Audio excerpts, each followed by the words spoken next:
Welcome to the video lecture 3 on the topic compressible.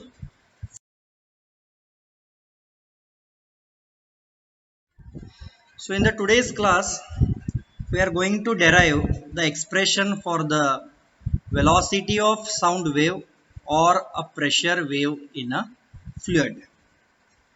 So before deriving expression, so let us study some basics.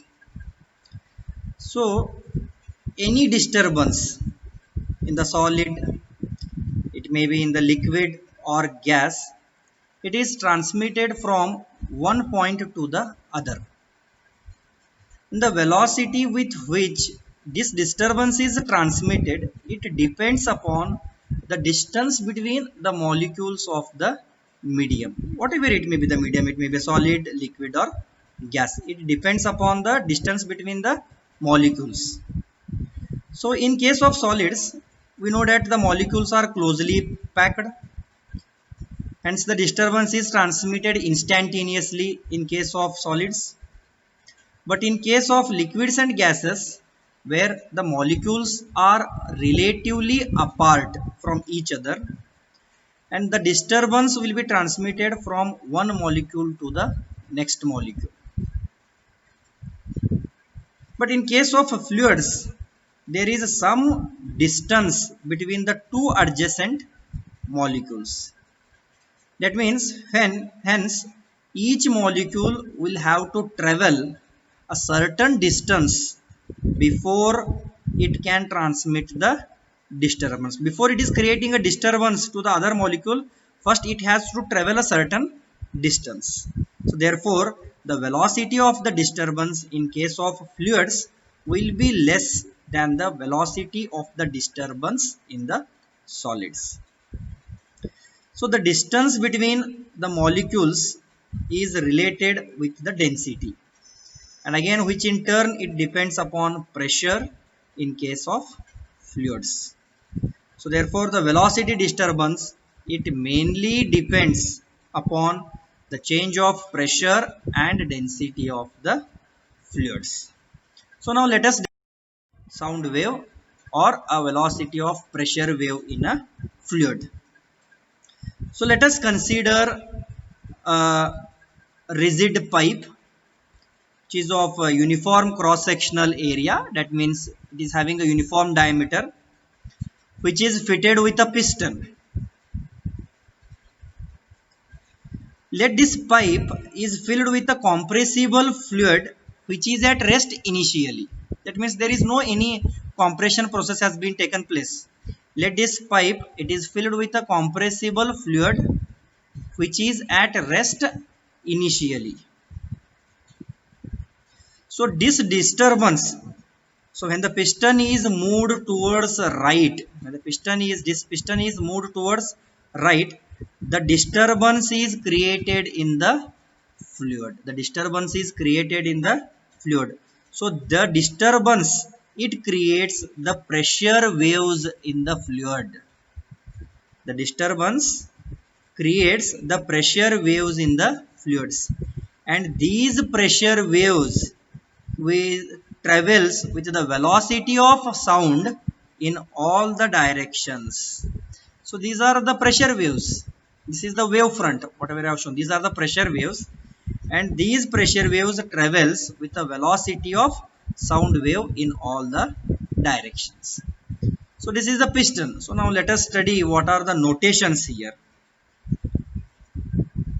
The disturbance which is in the let us study the notations.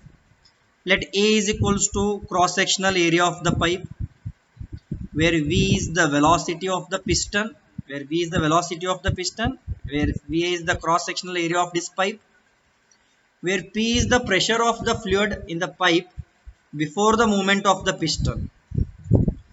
Before this movement of the piston, let P be the pressure of the fluid which is inside the pipe, where rho is the density of the fluid before this movement of the piston. That means which is at rest initially, where dt, it indicates a small interval of time with which the piston has moved. So when the piston has moved from this position to this position, so that time it is denoted by dt, a small interval of time with which the piston is wave traveling in the fluid. Already I have told you the velocity of this pressure waves will be equals to the velocity of the sound waves which is traveling in the fluid. So now let me write the equations. Distance traveled by this piston in time dt, that means the distance traveled by the piston is x. It has traveled through a distance x in the x direction.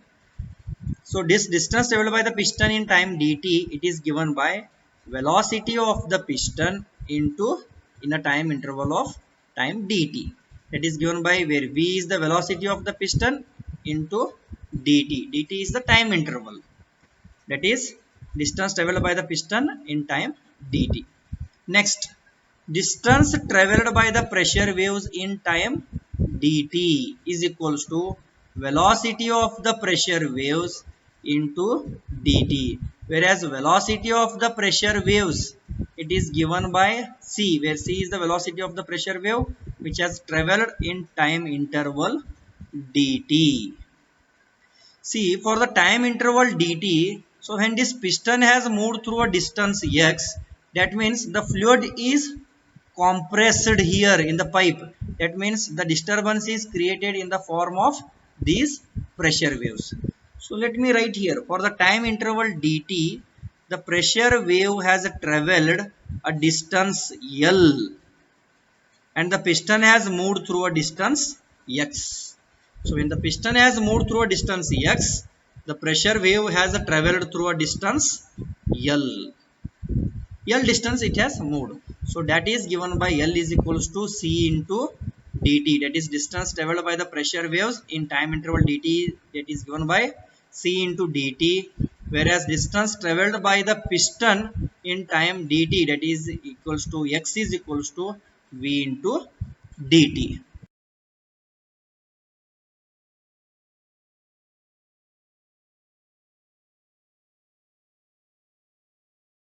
Tube L minus x. So this is my length of the tube L.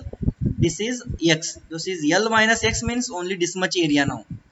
L minus x. Thus in the length of the tube L minus x, the fluid will be compressed. Definitely when the piston has moved from here to here, in this much area of the portion, the fluid has been compressed. That means this is the length of the tube, that is L minus x. This is the length. So in this area the fluid is compressed. So due to compression of the fluid, the pressure and density of the fluid will change definitely. That means initially before the compression the pressure of the fluid was P. So after compression the pressure changes to P plus dP, whereas density changes from rho to rho plus d rho. Now let me write mass of the fluid for a length L before compression. So how will calculate mass? Density is given by mass per unit volume, where mass is equals to density into volume of the fluid up to this length L. This is my volume of the fluid before compression. Correct or not? So now density, volume of the fluid, how will calculate? Area into length gives me the volume, where rho into A into volume, where because mass is given by density into volume, where volume is given by area into length. Rho into A, where L is nothing but C into dt, which is already written here. So let me call this equation as equation 1. Now let us write mass of the fluid after compression for the length L minus x.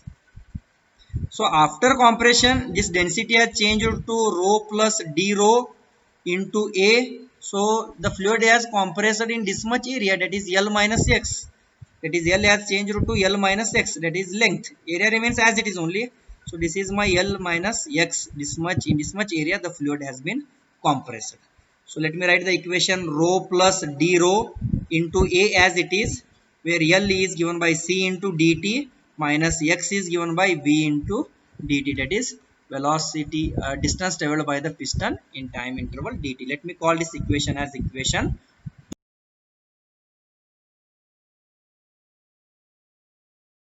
Mass of the fluid before compression, that will be equals to mass of the fluid after compression.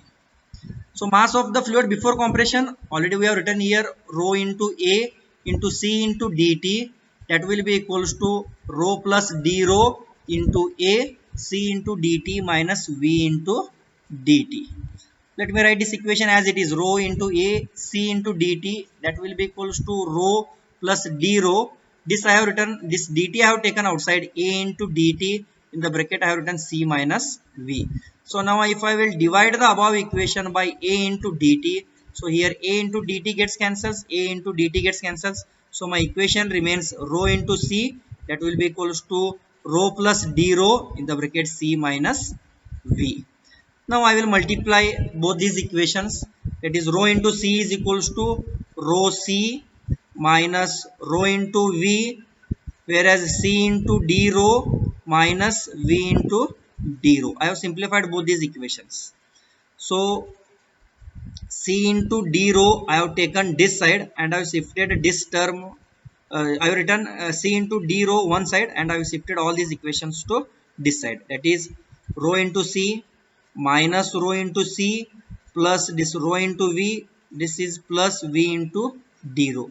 Rho into C gets cancels.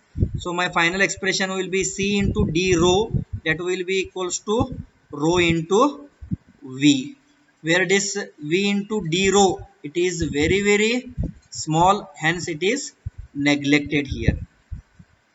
V into d rho is neglected. So my final expression will be C into d rho, that will be equals to rho into V.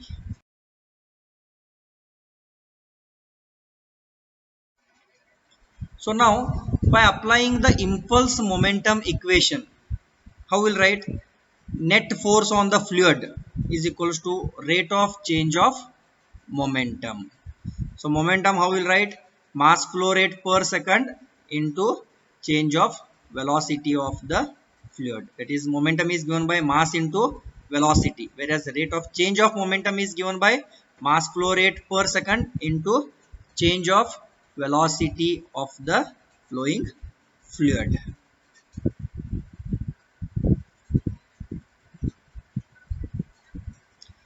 So now this is the net force on the fluid, that is P plus dP is acting on area A. This is my final pressure after compression. So this is my initial pressure before compression. So net force will be P plus dP into A minus P into A, that will be equals to mass flow rate per second into change of velocity of the fluid. So how will write? Mass flow, total mass divided by time into change of velocity will be V minus 0. That is, there is no change in velocity here. So P into A plus dP into A minus P into A. This P into A gets cancels. So my equation will be dP into A, that will be equals to, so total mass, that is mass flow rate, it is total mass is given by, sorry, not mass flow rate, it is total mass. Total mass is given by density into volume, where volume is given by area into length per time in time interval dt. It is divided by dt. So change of velocity, that is V minus 0.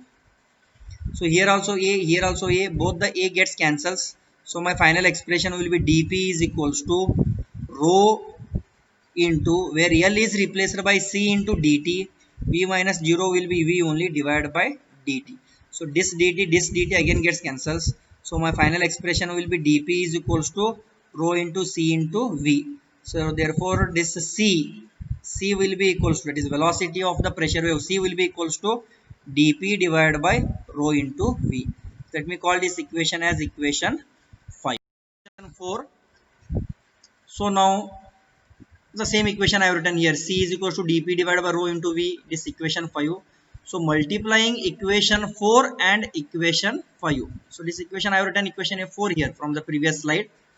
So multiplying equation 4 and 5 we get. So here a C into d rho is there, here C is there. If I will multiply equation 4 and 5, then I will get C square into d rho, that will be equals to rho, sorry here, rho into V into dP divided by rho into V, rho into V into dP divided by rho into V. So rho into V gets cancelled. So my final expression will be only dP, That means c square d rho will be equals to dp. So therefore c square will be equals to dp divided by d rho. So therefore c will be equals to square root of dp divided by d rho. Let me call this equation as equation 6. So this equation gives the velocity of the sound wave, which is the square root of the ratio of change of pressure to the change of density of the fluid. This is the equation for the velocity of the sound wave.